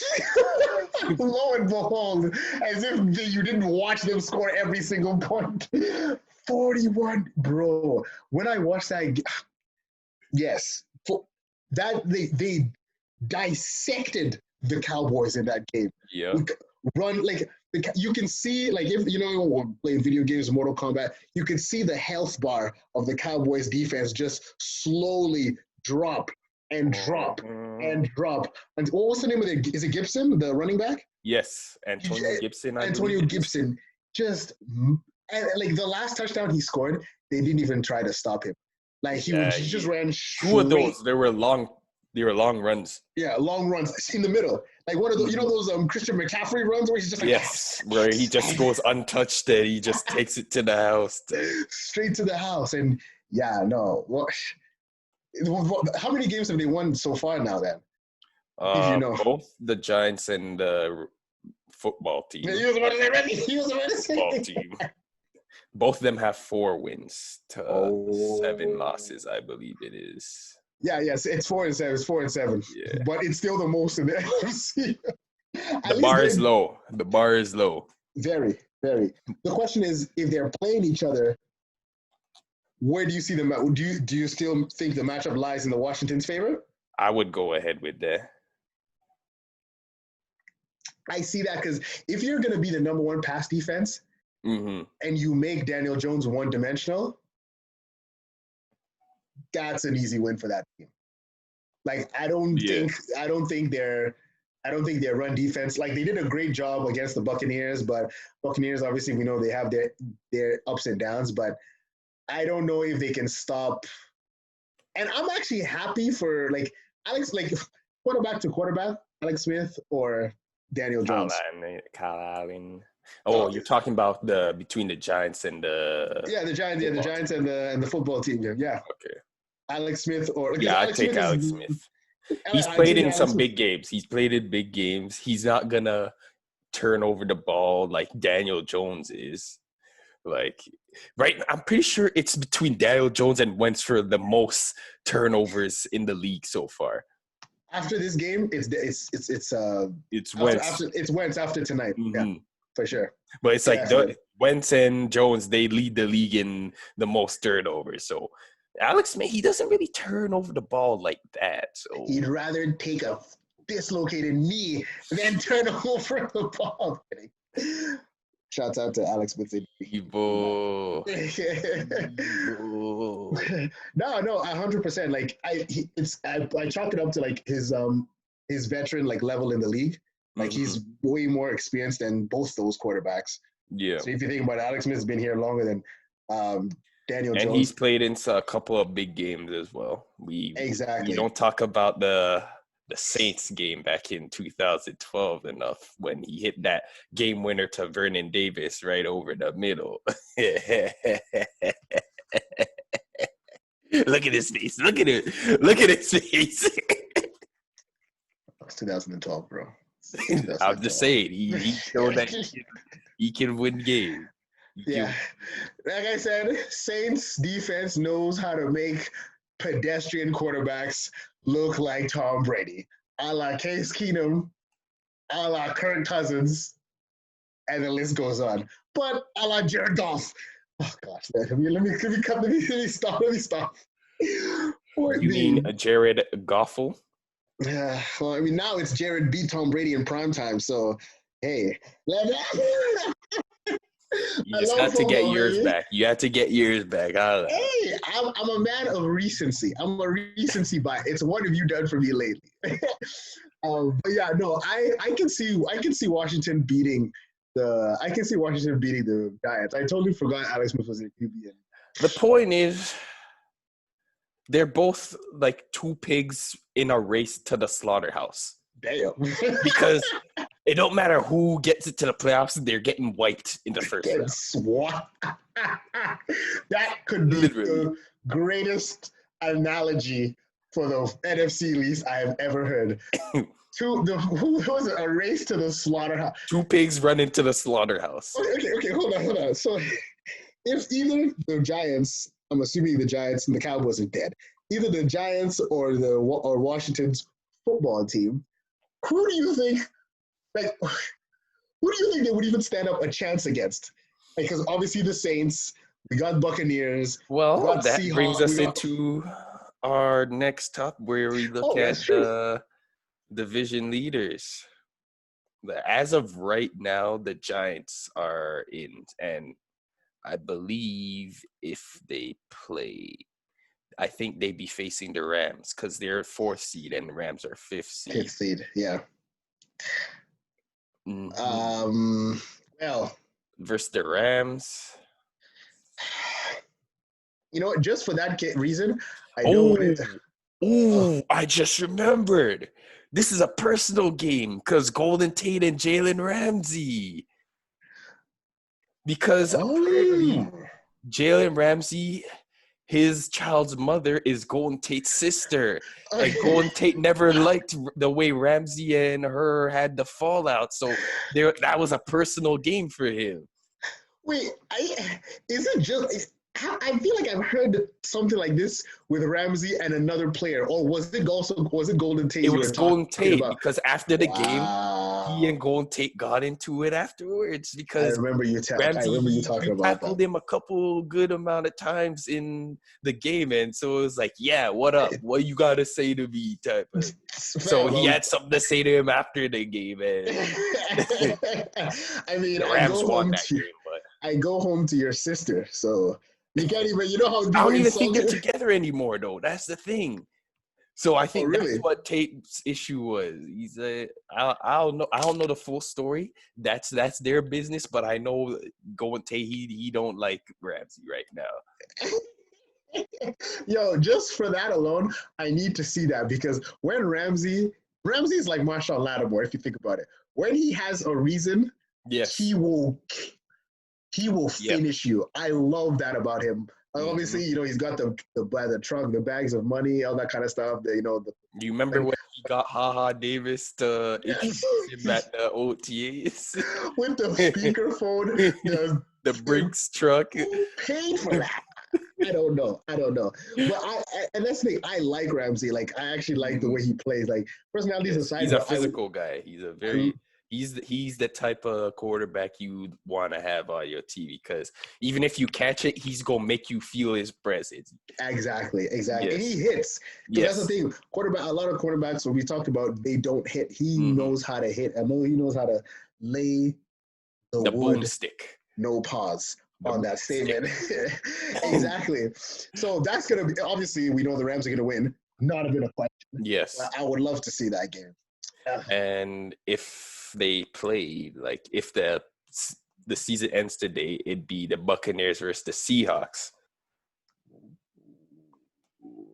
Who are you taking for that one, man? Come on. If they play like they do now, I'm going with the Seahawks. If it's Mr. Unlimited. I didn't even do it all night. I was even going to try to do it. And he literally played like 2 hours ago, bro. I saved you the trouble. Mr. Unlimited. You guys started to do it better than me. But yes, if they play Mr. I'm not even going to finish that sentence. The man's, he's going to cook. He's going to cook that team, bro. Yeah. But like, this is what I was talking about. At the same time, I don't know. I think I know where your mind is going. We all know how inconsistent the Seahawks O-line is. So if the pressure gets there consistently, then we'll have a game. But if he's just able to dial back and he's able to hit Metcalf on a couple of deep plays that makes the difference in the game, then it's going to get ugly. So it all depends on how well the protection holds up against a team like the Buccaneers. You got to have to ask yourself the question, can the Seahawks O-line handle Buccaneer blitzes? Yes. Because those guys are going to be looking to take out like, I feel like every time they want to go up against like a scrambling QB, they always look to take out scrambling quarterback, get the quarterback down. So like, I feel like that, like before we even look at wide receivers, before we even look at like, cornerbacks, all that kind of stuff, how would Russell Wilson survive that blitz package that Todd Bowles puts up? So if he can survive that, like if he can scramble and beat that, then it'll be a long night for the Buccaneers. Yes, definitely. Actually, you can say the same for Tom Brady. I mean, Jamal Adams, I feel like he could get to Tom Brady, but what you said was perfect. Like you're gonna have to see what the O-line does against the JPP against David. Oh, is it something White? Is it David White or Devin White? Devin White. Yeah, Devin White. But I still would go. They have the best linebacking core, but I don't know about that. One thing about those linebackers, they do a lot better against run coverage, but when they're in pass coverage, that's when you can sneak in between those little zones there, and they can be had there. But they're amazing at run stuffing and blitzing there. But the coverage, that's where you can get them.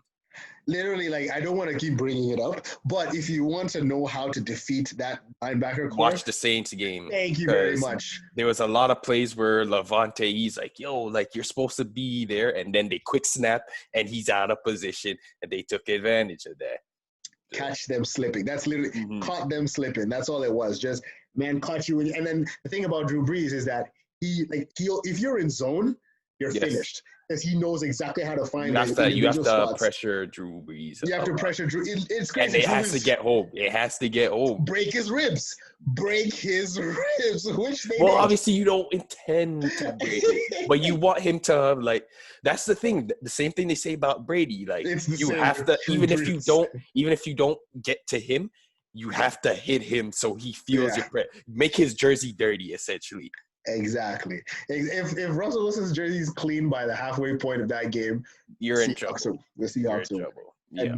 And like, he ain't a pocket passer, so that's what I love so much about him, right? He's gonna scramble. He's gonna try to get those yards, something that Tom Brady isn't gonna do. So that's just open. That's just a straight line for Jamal Adams. That's a straight line. He's not gonna try to move around or anything like that. But Well, yes, getting back to the playoff picture, we can look at the rest of the NFC. So I'll see Saints number 1, Packers 2, Seahawks 3, Giants 4, just because they're division leaders. Rams, Bucks, and Cardinals all have the wild card spot. Do you believe that's going to change? Do you think any of these other teams will sneak into playoffs? Because right now in the hunt, we have the Vikings, the Bears, the 49ers. They're all at 5 and 6. Yeah. I believe it's 2 games back. They're 2 games back of the Cardinals, who are 6 and 5. Yeah, the Cardinals, exactly. The only one that could be replaced right now, I think, is the Cardinals. And, like, it's so upsetting because look at this team. This team is built for playoff football. Yeah. You know what I mean? We're talking about the Cardinals, right? So, if anything, if the Cardinals don't remain where they are, or like make it to the playoffs, I should just say, it will be the biggest indictment on the whole team because you have every weapon, a great coach, Cliff Kingsbury is an amazing coach. He's a good coach. He's good, but I'm waiting for him to make that leap. Yeah, he hasn't made that leap just yet. There's a couple of plays where it's like, what were you thinking? But that's what I'm saying. He came from college, so I get it. This is your first head coaching gig in the NFL. I'll give you a moment to get your bearing. I'll give him another year. Like, if they don't make playoffs, I'm not going to call for his job. But if he doesn't make playoffs next year, then I'll be like, okay. It's kind of like one of those ones where, like, him making the playoffs will assure me that the Cardinals are okay. They don't even have to win. You just go into the playoffs. They could be the Buffalo Bills, not Buffalo. They could be the Texans last year. Yes. Texans, like, despite what their circumstance, they made it to the playoffs. They ran into the Chiefs, but whatever. Yes. If you can make it to the playoffs with the like, it will be like, bro, this is the team. Like, this team is solid. This team is built to last. If you don't make it to the playoffs, now I'm wondering. You got D-Hop, you got Fitzgerald, You got all these amazing Kenyon Drake, Pat Peterson, Buda Bass. Mm-hmm. You have all these guys. Pat Peterson, he's looking old this year. Still, he's looking old. The name still carries weight. Like, yes. If you're gonna ask me, like, yo, if he was an undrafted free agent, if he was a free agent, sorry, I should say. So you're saying he's living off a reputation? Yeah, I'd draft him instantly. You know what I mean? Yeah, exactly. So like, I'm thinking, yo, dude, you got to make the playoffs. If like no other team should, like you said, it's their playoff picture to lose. Yeah, like, they should not lose. The Vikings, they're inconsistent. Some days it's like they look like world beaters, and then they're one Dalvin Cook injury away from it's like, all right, you're done. Because even the game they played yesterday, Dalvin Cook, he went into the blue tent. Literally. It's just, as a running back, I know we get injured all the time. I can't lie, he does still play continually, but like Dalvin Cook, he doesn't take that much hits though. Like it's not like he gets. It's a lot of knickknacks that he's suffering from. His first year, he's been that way. His first year, he tore his ACL. Damn. He came back the next year. He had the injury bug. Last year, I think, was his best year. I think he played the most games. For sure. There's always something. He's always coming out of the game because of something's hurting him, something aching him. Yeah. So I'll give them next year. I'll give the Vikings next year because I don't like Justin Jefferson's there, but like he'll be even much better next year. They have Adam Thielen and I don't know. I just feel Kirk Cousins. Do you think Kirk Cousins is holding them back? Is that where you're going with it? Yes, that's exactly where I'm going. That's exactly where I'm going with it. And like the reason why I say I'm thinking next year is because I don't want him to make the playoffs. I want Kirk Cousins to be questioned, and I want them to get rid of him so that they can have a better quarterback. Do you think if they do make the playoffs, that'll give them a reason to hold on to Kirk Cousins? That's exactly what's going to happen. Because Kirk Cousins beating the Saints was the reason he still has a job right now in Minnesota. So look at, especially the way they won too. Look at Case Keenum. They beat the Saints with the Vikings, and they're like, "Wow, this guy's a good quarterback." And then they ran into the Eagles the next game and got dog walked. And you're like, "Oh yeah, I forgot. This is Case Keenum." So the same thing. And then he got moved off of. So. What is he? Is he an accountant at a? What's he doing now? I'm pretty sure he's a backup with the Browns, I believe. Actually, yeah. He's Baker Mayfield's back. Yeah. Baker Mayfield's back. He went from the Vikings, then he was with the Broncos, then he went to the Redskins. Again, Redskins. They were the Redskins at the time. They were the Redskins at the time. Still want to be racist. They were still the Redskins. Let it be. You know what you're gonna do? You're gonna bleep out every single time you say the word Redskins. They were the Redskins at the time. Anyways, he's been a journeyman for pretty much ever since that one. The peak of his career was the Minnesota Miracle. Yeah. And then so far, so bad, I guess you could say. But so I think Cardinals are going to keep it. But if any team is going to dethrone them, it's most likely going to be the Vikings. It ain't going to be the Falcons. It's not the Bears. It's not the Niners. It's not going to be the Niners. It could be the Niners. It could be. Maybe. We'll see. They just need to get healthy. I think that's the only thing that happened with the 49ers this year. Yeah. They had bare injury. 100%. Which sucks because you remember when Kittle lost that Super Bowl and he was just like, I will be back here next year. Yep. Yeah, no, you're not. No, you're not. And that's the thing. NFL, they caught it the worst with injuries. They caught it the worst. I believe with injuries. No, 100%. Like Jimmy Garoppolo was nothing to sneeze about, but like still. I mean, it's not a huge drop off between Jimmy G and Nick Mullins. Yeah, put it like that. It was. I feel like the most important, or the two most important, was Mostert and Kittle. Mm-hmm. You know what I mean? Yeah. Like Richard Sherman, it could be on and off, but Kittle, it goes to show how important a tight end is. Yes, definitely. Well, moving on to AFC now. Right now we have Steelers number 1. Iron Curtain. Steel curtain. Steel curtain. Steelers number 1 with the 10-0. Chiefs 10-1. Titans 3. Bills 4. Then we have the Browns, Dolphins and Colts with the wild card spots. How do you feel? Do you think that's going to be the final playoff picture? Right now in the hunt, we have the Ravens, the Raiders, and the Patriots. Bill Stone Cold Steve Austin Belichick. I want him in. You don't understand how much I want I've never wanted the Patriots in the playoffs so badly. But obviously, looking at the top is going to remain the top. The first, second, and third seed are not going to change. You think the Titans are winning that division? Yeah. The only thing that I can see switching, I don't know what the Browns are doing there, but I see the Dolphins taking a dip. Like, I feel like the Dolphins are going to take a dip. Like that. I think it was an aberration. Yeah, that quarterback controversy kind of like, it could split the locker room. It may have caused, like, they had the Jets, crunched the Jets. That's it. That's because, like, the way they're looking at it is, like, think about, not all those guys are going to be on that team in 1 or 2 or 3 years from now. Yeah. So their mentality is, let's try and win now. Who gives us the best opportunity to win?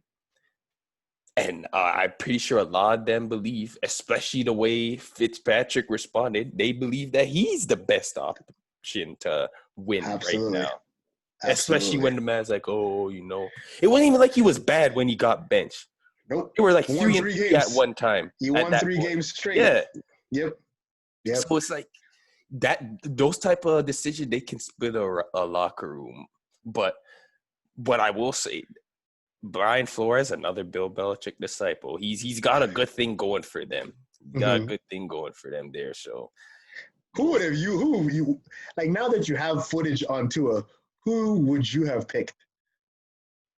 But in, like, the draft? No, I'm saying, like, going forward for the rest of the season between Tua Tagovailoa and Ryan Fitzmagic. I would have went with Tua. Just because I always know what Fitzpatrick does. He does this everywhere he goes. Games. He does this everywhere he goes. The expectations are low. He goes past that. And then when you're like, all right, let's bring the expectations here, he takes the nosedive. He's like, nah, he does this every time. I'm not trying to win. He does this every single time. But he's literally, like, this is the first, like, usually, okay, yeah, when he was with the Buccaneers, we could say so. But, like, this is the first time they actually have a winning record, and he's doing this. A winning record. And they lost that game because of Tua, let's be honest. That was benched. And yes, Tua did beat the Chargers. He did, he pulled out, no, not the Chargers. He beat the Chargers. He beat the Rams. He beat the Rams. Did he beat the Rams? Yeah, he beat Arizona. That was his first game. He beat Arizona as well, because remember, it was the battle of the rookies. Well, short guys, at least. Yeah, he beat Arizona, beat Chargers. I respect it. Yeah. I respect it. But Tua's got the rest of his life to get better. Ryan, we're here and now, man. I would give it to Ryan. I mean, he was the starting quarterback against the Jets. Wonder why. Of all games, that's the one game you could be like, okay, Tua, redeem yourself. Go stomp on the Jets. But they still use Fitzmagic. Hey, man. Aside from that 1 year with the Jets, I believe it was 2015 or 2016. This was the year after the Patriots beat the Seahawks. The Jets, they had a decent team that year. They had Brandon Marshall, and they had Eric Decker, and I remember they beat the Patriots in one of those games that ultimately cost them the first seed, and that's what led to them having to go to Denver instead of Denver coming to them, and they ultimately lost that game. But that year, the Jets, they finished 10-6. That was probably Ryan Fitzpatrick's best year with the Jets. Yeah, you're right. He's not gonna win you in the playoffs, but like that's a resume. They didn't get to the playoffs that year, and they were 10-6. And they were 10-6. Yeah. I think the last game of the year, if they won that game, they would have got in too. So you're just afraid of that letdown. Yes. That expected letdown. Let me pull up the numbers for you. 16 games. He's only done that 2 other times outside that year. He had 3,905 yards, 31 touchdowns to 15 interceptions. That's the best season he's had. And then the next year he followed that up with 2,700, 12 touchdowns, 17 interceptions. So expectations. I know. When you don't want him to, when you don't think he's gonna win, he's gonna win. When you're expecting him to win, he throws 6 pick six. It's hard, man. It's hard. Yep. I feel like this culture of the Dolphins fit him. You know what I mean? Like when I watched them play, because like their defense was taking the ball away like a madness. You know what I mean? Like they were really, really, really like putting in work. So that's why I just thought like maybe they could compensate for his ineptitude. I've never used that word before. You know, also because of last year too, when he faced the Patriots in Week 17, and he got that one drive to ice that game, and when they got the touchdown to the Gillespie, is it? Or Gesicki, yeah. Yes. And that ultimately was the reason why the Patriots had to play in the wild card. That's another reason why there's like, oh, here we go with the Fitz magic again. It's magic because it's unexpected, baby. Yes. Yeah. But when you expect it, nothing. It's Fitz basic. When you fix it. Oh, here we go again.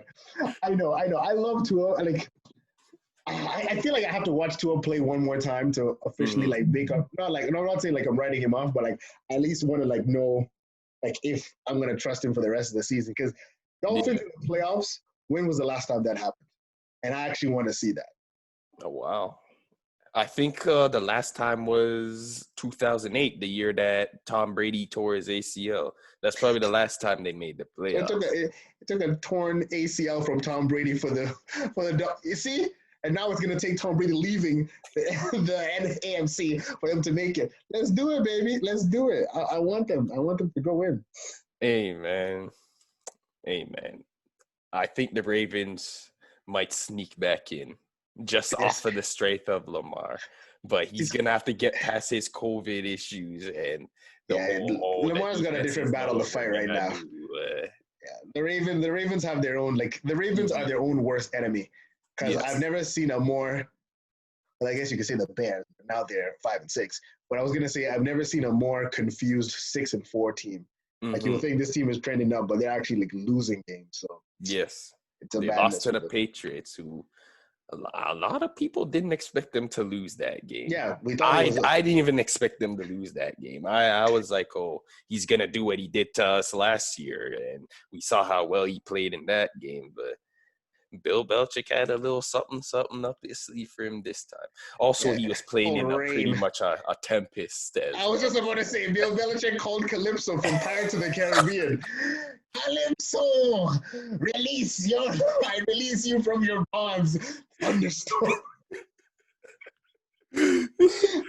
Yeah.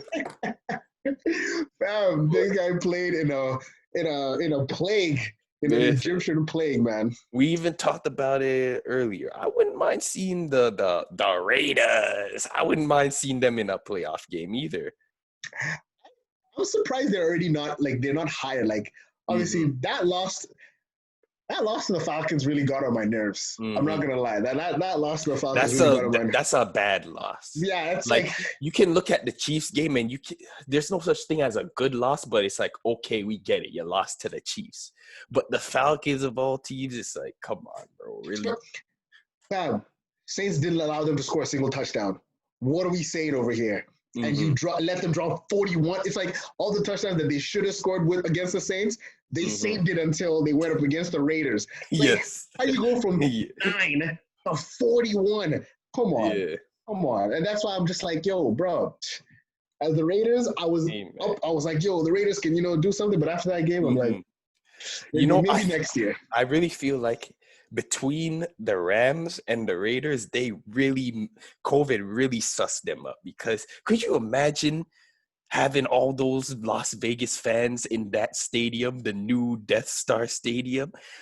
Those primetime games, they'd be electric. Las Vegas, the amount of media and what do you want to call it, like, and Raiders fans, there's obviously they've been bad, but Raiders fans, those guys are real riders. They're real ride or die fans. They love their Raiders.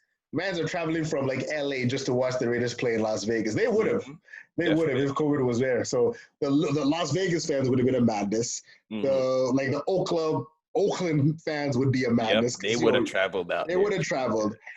So I mean, and they were doing well. Like, yo, don't get it twisted. Like the Raiders, Josh Jacobs, weapon. You know what I mean? He fumbled in that game too. Yes, he did. Yes, he did. Jacob, I like him. I know. He's an old school type of running back where he's trying to run over you. That's what I'm saying. He's got that.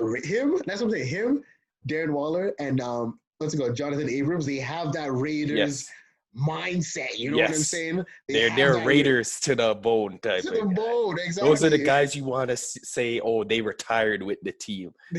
Guys. Exactly. Like basically, this is how I describe Raiders players. You ever watch the movie Longest Yard? Yes. Every convict probably could have played for the Las Vegas Raiders. They remind me of those guys. They're just hard. So like Josh Jacobs, man, you see what he did? What did he do? Who did he stiff arm, or he just finished the player? It was one of the DBs for the Falcons. He took his helmet, put it into his chest, put him onto the dirt. Yeah, some people said he should have got flagged for it because he led with his helmet to helmet. He could have paralyzed himself.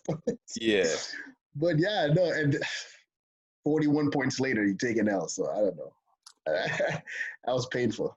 Actually, no. If you watch that game, I don't know if you watched that game, but like watching the highlights, a lot of that was on their part. A lot of bad ball, a lot of turnovers. It was Deion Jones out. Is Deion Jones? Yeah. Deion Jones took one all the way to the house, like a fumble. Yes, it was a fumble or was it a pick six? I only saw the pick six he caught. No, it was a pick six. Sorry, it was a pick six. It was a pick six. My bad. And that dude can run for a line. He can run. Yeah, he definitely can. For a line, wow. He's kept. Yeah, he's a really good player. MVP. Who you guys MVP? You saying it's Mahomes right now? Yeah, there's nothing stopping that guy, man. There's nothing stopping that guy. Mahomes, I think that little skid Russell Wilson had that really played against him. So, like, it's Mahomes right now. I think it's Mahomes, Aaron Rodgers, and then Wilson. I feel like Rodgers heard our, like, our third podcast episode? And he was like, oh, so y'all thinking, Russell, you're picking Mr. Unlimited against me, eh? All right, watch. This guy, oh my gosh. He's been balling out. And now I understand why people say he throws the prettiest. Like, it's not even, no effort. He's doing what Mahomes, he did. He was Mahomes before Mahomes, essentially. It's no effort whatsoever. Man's just... Bro, you see, like, a lot of times it's not even arm. He's just flicking that. Yeah, it's wrist. That much power in wrist. Oh, my goodness. Yeah. No. I got some. You don't find those hands everywhere. You don't find those type of throw-in ability everywhere. It's prodigy levels, right? Like there are those guys and there's the people who work hard for it. You know what I mean? There's some guys who do. And then there's just some guys who just don't. You can't. You can't. Even if they can't. I can't throw like that. Like you remember Big Shaq? When he was explaining his line in Man's Not Hot, where he's like, "Your girl I got the sauce." So he's like, "Oh, there's just some mans who got sauce, and then mans who don't got sauce, and I got sauce." There's just some guys who just have it. Perfection. It's true. It's true, man. It's just, bro, you weren't born with it and you will not have it. You can work towards something close to work to something, yeah.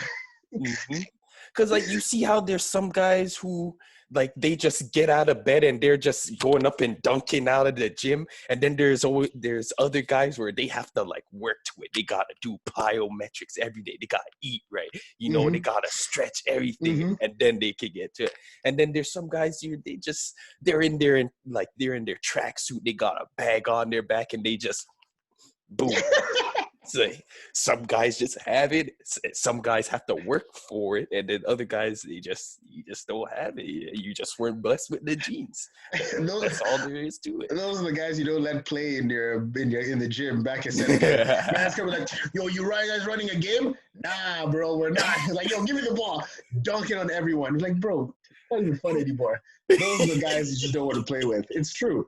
Like it's I don't know. I always say like hard work. What is it? Hard work. What is it? Talent when talent doesn't work hard. Yeah, stop it. Some guys, their talent is just so good they don't have to work hard. Their talent is on overdrive. They wake up dimes. Like somebody like, you know how everybody says, oh, just wrap up, just apply pressure to Rodgers. I don't know what you do to Rodgers. He's the only quarterback I'm afraid of in the NFC right now. Brady, the book is just crushing him. He's 43. Rodgers, I don't know what to do against Rodgers. You just have to play really smart or score more points than him. Because it's not even like he's throwing bad picks. Like whenever he throws picks, you're like, oh, he threw a pick. 4 like, picks. You're surprised when he's throwing interception because he takes care of the ball. Like if it's not to his player, it's usually out of bounds or incomplete pass. Exactly. And he's not like taking safe shots too. Man's just like, whoop, 60 yards, 40 yards, 50. Like it's scary. So yeah, Rodgers, Mahomes. I don't want to keep it all quarterbacks, even though that's what the NFL wants us to do. Henry. Derrick. Yeah. He's making that, especially the way they played versus the Colts as well. He's making a case, but you know he has to put up some outrageous running back numbers to even be considered in the top 3. And he's doing it. Like he's actually doing it. That's the crazy part. Like, but I feel like he needs to do. He has to touch that 2,000 yard. Oh yeah, we touch that 2,000 yard. We need at least like one more 100 yard run. Or at least like a 90-yard run. That will satisfy all possible naysayers that say, "Oh, running back can't get MVP." Like you at least maybe not 90, but like at least something to that effect. You know what I mean? Where you're just like, this guy is unstoppable. All right, we get it. Yeah, we get it. Because you know he's gonna just pound he's gonna pound a defense like. He'll take a couple 3 yards. He'll take a couple 2 yards, and then boom, he gets 10 yard. Boom, a 20 yard, and then 2 yard, 3 yard, 4 yard play action. Then it's like boom, what he did to the Ravens. He wore the Ravens down. They had a video on YouTube breaking down how. Really? He was able to break down the defense or wear them out over time. So I gotta watch that after we're done here. For sure. Yeah, we're pretty much wrapping up here. Is there any more thing you want to say here, or? Well, we want to go for our picks for the new. Well, we're gonna be back here very soon. So on Thursday, of course. All right. So wait, what's that one gonna be about? It's just gonna be a pick. We'll get into that. There's always a lot of stuff to talk about. That's true. Big playoff picture coming up. It's week 12, bro. Stuff is almost done, man. What are we saying over here? Every year I say I'm going to watch as much football as I can. And then every year I blink and it's almost the end of the season. We enjoy it while it's here, man. I got to say that to all you guys. If you're thinking, oh, maybe I should watch that game, or maybe I should watch it, because when February hits and you got to wait till February all the way to September and thinking, oh, man, I miss football. While it's here, watch it. You don't understand how many top 10s I have watched over and over and over again from March until August. I'm out here watching my Saints NFL throwbacks. NFL throwbacks. What do you call it? What's the NFL, like the one way they do the lifetime of the person? Football life. Football life. Yes. I've seen all of them. I've seen all of them just because I miss it, bro, man. I watched greatest. Maybe we could do that's another episode for another time. Like maybe greatest moments in football, make our own top 10 list or whatnot. Oh, definitely. It's going to be a long off season. We're going to have a lot of stuff to talk about for sure. Who wins the Super Bowl? Maybe the... Well, with that note, I want to thank everybody who has tuned in. We've been here almost 2 hours. We're not at the 2-hour mark. So listen, it's not that long.